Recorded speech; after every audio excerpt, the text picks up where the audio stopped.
Which is... Go. Why? There's a high risk manoeuvre to pass heavy from lane 3 to 4. Hi guys, and welcome back to Archie Hamilton Racing, and welcome to the favourite day of the month once again, because yes, we are back for another police video by popular demand. I just can't wait. I literally cannot wait. We're back with Surrey Police. So what we're going to do, as you can see, it's very, very dark outside. It is currently 10 o'clock and I'm here for a night shift. The last one I did was sort of like an afternoon / night shift. Today is a full-on night shift and we're just going to see what happens. I never know where these videos go. At this moment in time, it's just, you just have no idea. So when we organise a day, like it could be manic, or nothing could happen. I got no idea. But what we're also going to do is we're going to talk about some important subjects which we need to talk about because the message of these videos is always drive safe on the road, don't use your phones, and yeah, that's the key of it all. But anyway, let's get cracking. Cannot wait. Let's do it. Right, so what we're going to do is we're going to have a quick chat and then we're going to go out in the police car, etc. Today is an unmarked car, which is always exciting. But we're going to talk about something which is very prominent and you would have been seeing it a lot over the social media, etc. And that is keyless thefts. Dan the man. Hello. How are we? I'm well, how are you? Good to see you. Yeah, well, today is an unmarked car.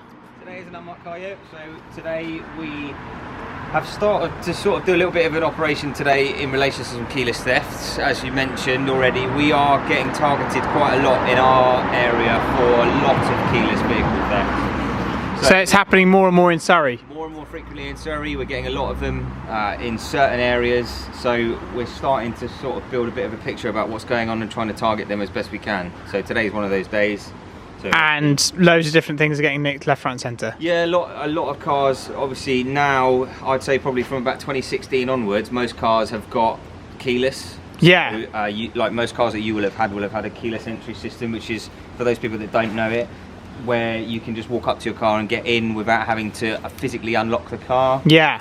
That signal is transmitted, so a lot of these people that are stealing these vehicles are transmitting that signal from people's houses. There's different things, tools that they're using to get that transmission done, but the vast majority of that is done because people are leaving their keys quite close to the front doors. Yeah. So if you leave your keyless key as accessible to these people that are targeting your vehicles, it's very, very easy for them to transmit that signal. So there's different ways that you can try and protect your car from having that done. One of them, the most basic one, is to just move your keys away from anywhere that is accessible downstairs. Yeah. Another way, there are Faraday bags that you can buy. Obviously check that they're verified and decent.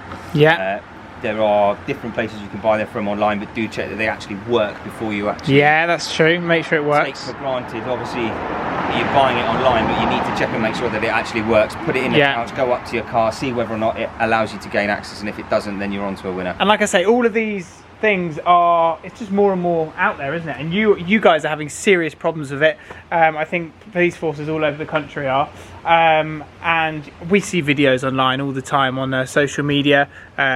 It happening, it can be done in 20 seconds, 30 seconds, a very, very short period of time. You could be in your house, next thing you know, your car is gone. I personally, with all the cars I've owned, I have a ghost on my car.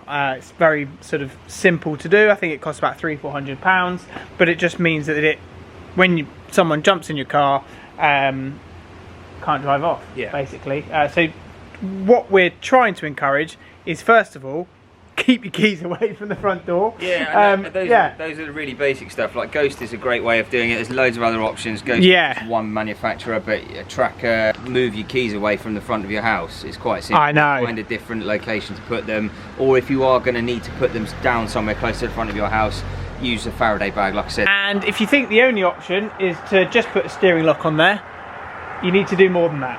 Yeah. I think that's... I'm not going to obviously spread rumours or whatever of what's happened out there, but I just know that there's ways around things. I just think maximise the security and then you'll keep your car. Absolutely. And you won't have him on your doorstep. No, hopefully not. And look, on the unmarked car which we're in today, everybody, we got the lights on. Isn't that just light, oh, just gets me going. Right, we are heading to a place. We just had a call. somebody has had an accident and it sounds like they're intoxicated and hit their car into a tree. So we're going to be there shortly and we're going to see what it is all about. It's not a blue light run, this one, is it, Dan? No, the only reason being we've already got people that are there. The male's detained in cuffs already with units, so I'm not blue lighting it there. He's already been detained. So we're not far away. We're literally a couple of miles down Alcohol. the road. So yeah, by the sounds of things, it sounds like he's intoxicated. Crashed his car on the way home. Luckily, I don't think he's injured, and he hasn't injured anyone else. But he's flipped the car. Either flipped it, or I think it's on its roof in a ditch, possibly. But yeah, we'll find out in a second. And this is very, very relevant because what we always talk about is road safety, don't go on your phones, etc. And we always talk about drink driving. Coming up closer to Christmas, we're going to talk even more about the whole drink driving thing and how it is just so bad. And obviously Christmas time, New Year time, people do it even more. They don't even think around that time also. So it's all, we're going to be doing so much more. Don't drink and drive. Red activated. That's first of all, ticket. Yes, stop checking all the ticket. Thank you. Right, we've just pulled up. Look at this. Got my jacket on. Getting excited. This gentleman was intoxicated, so over the limit, I believe. Very bad. Just think, when you're going to go out and you have your end destination of I might drink, just don't. Or plan the taxi. It's so simple and easy to get a taxi. Just, there's no excuse for drink driving and potentially killing a family of 5, 6, whatever.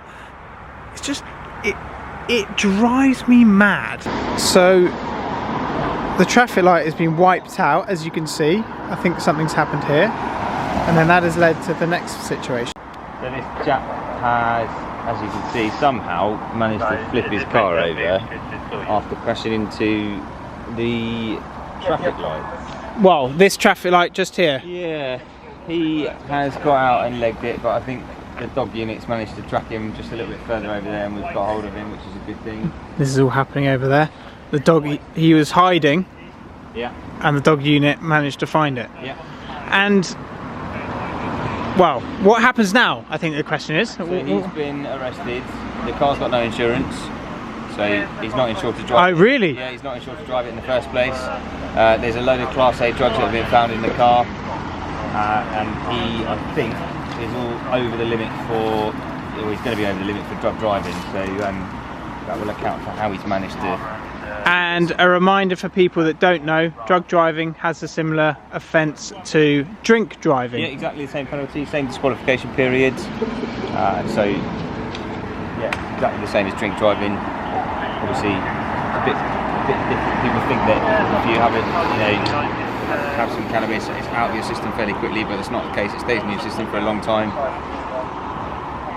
On this occasion, I think it's more likely to be something other than that, more likely to be cocaine or something similar. Because the traffic light, look at the state of the traffic light, as you can see here, which is... Go. Why? Previously it was...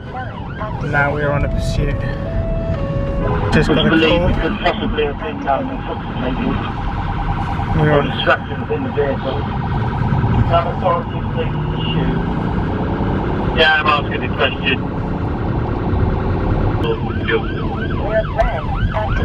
Yes, sir, speed is 7, risk is low at the front. It's a left M25, 100, risk low at the front. Risk low. Are they on the M25? Yeah, in front of us, I think. Really? 14 to 15. Speed 115, risk low. Rock 50 passing 30. Yeah, the high risk manoeuvre to class heavy from lane 3 to 4. It's literally doing a lap. What, it's coming back round? Speed is 90, undertakes the hard shoulder. Speed 120, low risk. Vehicle is in lane 1 of 4. close to the helicopter and follow him now. That's the ideal preference. Like, if you've got a vehicle that's failing to stop and we're just chasing it. HJ71, you're receiving? So helicopters Oh, are that's better. helicopter, yeah. Helicopters are a better option because they can just sit above.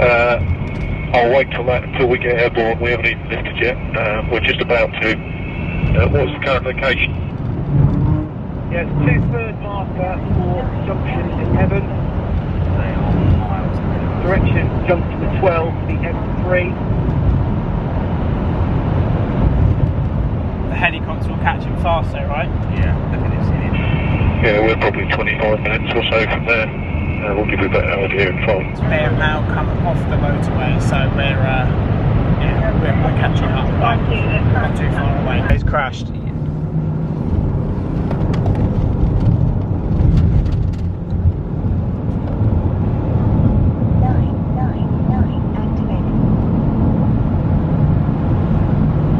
25, where are they mapping?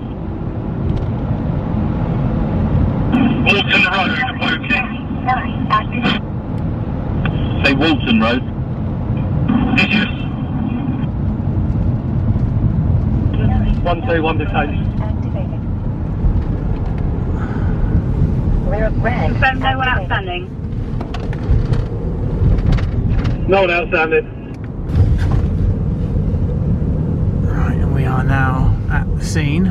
Rear blues activated. The rear Rear blues are red activated. activated. Very good driving, by the way, Dan. I applaud. Do you know what? I'm going to say this now. The police don't get enough credit for their driving. Thank you very much. I am very, very. You know what? You heard it here first, didn't you? No, I am genuinely, Dan. That was serious stuff. That was quite a long drive, that one, to be fair. We're not just going to call it a long drive. That was, Activated. yes. That was one of the most crazy experiences ever. A full-on pursuit. It was just crazy. It was absolutely crazy. Yeah, I just lost for words, actually. It was just... Yeah, I'm never usually speechless, but that was just down the motorway, flat out, and someone just didn't stop. I believe this was the car that was being chased. The man is in handcuffs and being detained. Yeah, it was just crazy. 125 miles an hour he was doing in that car. It's just kind of lost for words. I'm not sure if there was tactical contact or not. I believe there might have been. We're lucky that everyone's okay. We're in a very sort of narrow street. So coming down here at 70 miles an hour is just mind-blowing, let alone what was happening on the M25 as well. The helicopter was in the air and it was getting, well, I'm just pleased that everyone is okay. So the man has now been detained. I believe he's just driving off in the distance, if you can see up there. Just taken off. And so he is now gone. Lots of police cars here, 1, 2, 3, there's even more. I think I do want to talk about again that was just, yeah, I've just seen actually some of the footage, which was honestly through the streets, through everything. It was just crazy driving. But I just want to, I don't think the police genuinely get enough credit for their driving. I think the way Dan handled that situation was so calm, collective. It was honestly incredible to actually watch, if I'm honest.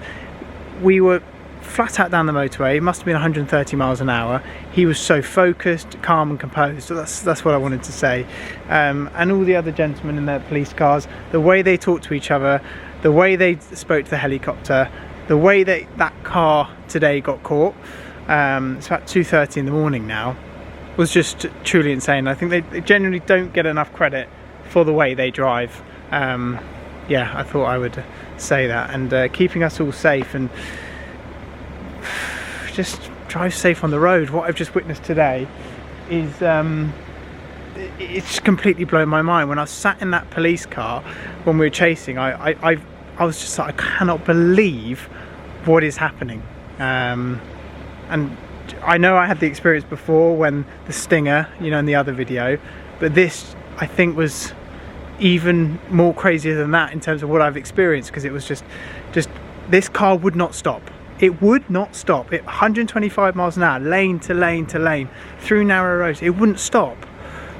and it was getting very, very scary, and I was very scared for general public, road users, everyone on the road, just driving along, and that, unbelievable. Dan? Hello.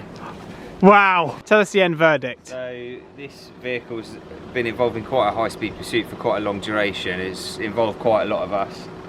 On this occasion, it has been brought to a stop by us. The driver got out and has legged it, but has now been detained, which is good. So he's a provisional licence holder and got no insurance to drive the vehicle. So he's got a provisional licence only, not being supervised by anybody. Put a lot of people and us at risk as a result of that pursuit, which did go on for quite a long period of time, and it took us into 2 different counties during that pursuit, and has ultimately ended in the right decision, getting him in custody, and he'll be dealt with for those offences. But yeah, long pursuit and a fairly risky one. And so at that point you are not insured with a provisional licence? Not insured because he doesn't have a licence, he's only provisional, so he's only allowed to drive with someone supervising him, which on this occasion he's not.